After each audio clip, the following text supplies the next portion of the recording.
नमस्कार दोस्तों, 11 जेपीएससी में मेरे कुछ स्टूडेंट ने इस एग्ज़ाम को क्रैक किया है, तो उनकी क्या स्ट्रैटेजी रही है इस वीडियो में चर्चा करेंगे। साथ ही साथ आप कहां गलती करते हैं और आपको कैसे इसकी जो है भरपाई करनी है, इस वीडियो में हम पूरी चर्चा करने वाले हैं। साथ ही साथ जेपीएससी ऐसा सुनने में आ रहा है कि अगली जो जेपीएससी है नई वैकेंसी, वो जुलाई अगस्त के आसपास में नई वैकेंसी आ सकती है, इसलिए आप उसके लिए तैयार भी रहें। साथ ही साथ सीडीपीओ की वैकेंसी जो है ऑलरेडी निकली हुई है, उसकी एग्ज़ाम उम्मीद करते हैं कि जून जुलाई में हो जाएगी।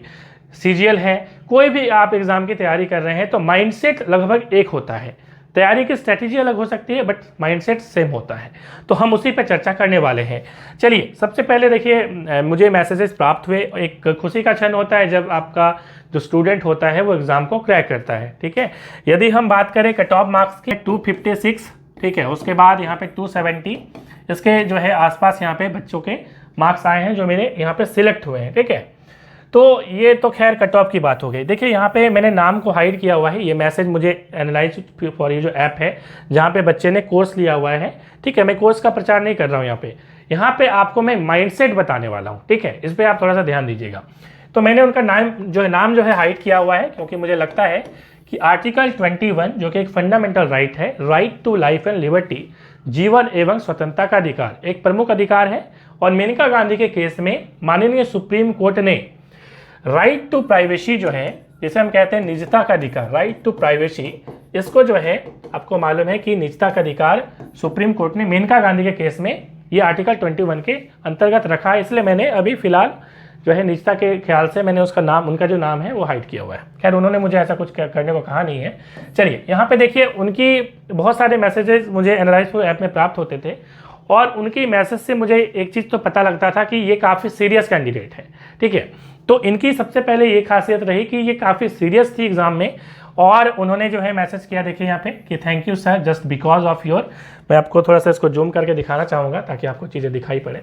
ठीक है, तो यहाँ पे जो है योर झारखंड जो स्पेसिफिक नोट्स हैं उनसे इनको काफ़ी फ़ायदा हुआ, क्योंकि आपको मालूम है कि जेपीएससी में 50% जो मार्क्स है वो आपका झारखंड से ही आ जाता है। ठीक है, तो आप यहाँ पे लगभग 63% में सिलेक्शन हुआ है, तो 63% आप लेके आते हैं, 10-12% दूसरे सब्जेक्ट से भी लेके आते हैं, तो आराम से आप क्वालिफाई कर सकते हैं। और जब मैं झारखंड जीके पढ़ाता हूँ तो उसमें मैं इस बात का जरूर ख्याल करता हूँ कि कैसे मैं उसे हिस्ट्री से, कैसे मैं उसे पॉलिटी से आप लिंक कर सकूं। ठीक है, ये काफ़ी इंपॉर्टेंट होता है। और दूसरी चीज़ यहाँ पे बहुत महत्वपूर्ण होती है, जब मैं पढ़ाता हूँ स्पेशली, क्योंकि मुझे टीचिंग स्ट्रैटेजी भी मुझे ज़रूर शेयर करनी चाहिए, कि हमेशा मैं कोशिश करता हूँ कि बिना मतलब की बातें ना करूँ। ठीक है, क्योंकि आप जब कोई कोर्स लेते हैं ना, आप एक चीज़ को देखते होंगे कि एक कोई टॉपिक है, उसको 2 घंटे में बताया गया, लेकिन फालतू की चीज़ें बहुत सारी बताई गई हैं, है ना। कभी मजाक की चीज़ें या कभी बिना मतलब की चीज़ें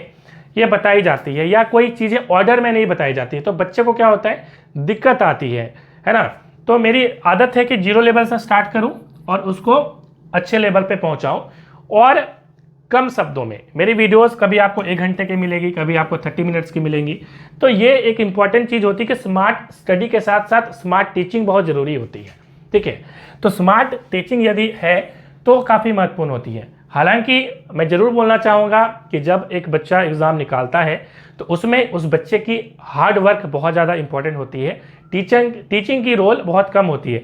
हालांकि बच्चे जो है यहाँ पे ऑब्लाइज्ड हैं, ये बहुत खुशी की बात है मेरे लिए, बट इनकी जो हार्ड वर्क है उन्होंने ज़रूर यहाँ पे रंग लाया है, स्मार्ट स्टडी इन्होंने करा है।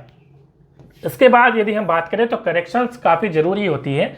जब आप यदि किसी टीचर से पढ़ रहे होते हैं या किसी आप बुक को पढ़ रहे होते हैं, तो आप जब बुक पढ़ रहे हैं तो उनके साथ कनेक्शन आपका बन रहा है या नहीं बन रहा है, ये काफ़ी इंपॉर्टेंट होती है। ठीक है, तो उसके लिए क्या होगा कि आपको अच्छी बुक्स, आपको जो कलेक्शन मैंने ऑलरेडी बताया हुआ है कि आपको क्या क्या बुक पढ़नी चाहिए, आप जाके वीडियो देख लीजिएगा 11 जेपीएससी सीडीपीओ की, कैसे आपको तैयारी करनी है। ठीक है, मैं कोशिश करूंगा, लिंक डिस्क्रिप्शन कमेंट में दे दूंगा, तो वहाँ से आप जरूर देख सकते हैं कि कैसे आप कौन कौन से मटेरियल को पढ़ सकते हैं। ठीक है, तो कनेक्शन बहुत ज़रूरी होती है, आपको पढ़ने में अच्छा लगना चाहिए। ठीक है, और वो यदि अच्छी बुक्स हैं तो वो ज़्यादा अच्छा हो जाता है पढ़ने के लिए। ठीक है, तो मैंने नोट्स में भी यही काम किया है, जो मैंने आपको नोट्स प्रोवाइड करे थे उसमें मैंने यही कार्य किया था, और बुक्स में भी यदि कोई अच्छा बुक मिलता है तो उसको आप ऐसे ही फॉलो करें। Revision is very very important, revision जो है वो काफ़ी ज़रूरी होता है। जितने भी बच्चे क्रैक किए हैं उन्होंने एक नोट्स को या एक बुक को उन्होंने लगभग 3 से 4 बार जरूर पढ़ा था। तो revision is very very important. आपका जो रिसोर्स होता है वो लिमिटेड होनी चाहिए, this is very very important, ठीक है। रिसोर्स ऐसा नहीं है कि आप 10 बुक पढ़ने लग बैठ जाएं, ये आपके लिए दिक्कत होगी। 10 बुक एक टीचर के लिए अच्छा होता है। जैसे मैंने झारखंड जीके की लगभग 7-8 बुक पढ़ी हुई हैं, बट एज अ स्टूडेंट आपको ये नहीं करना है, इससे आपका टाइम वेस्ट होगा, ठीक है। तो आपको रिसोर्सेस लिमिटेड रखनी है, उनको रिवाइज करना है, ठीक है।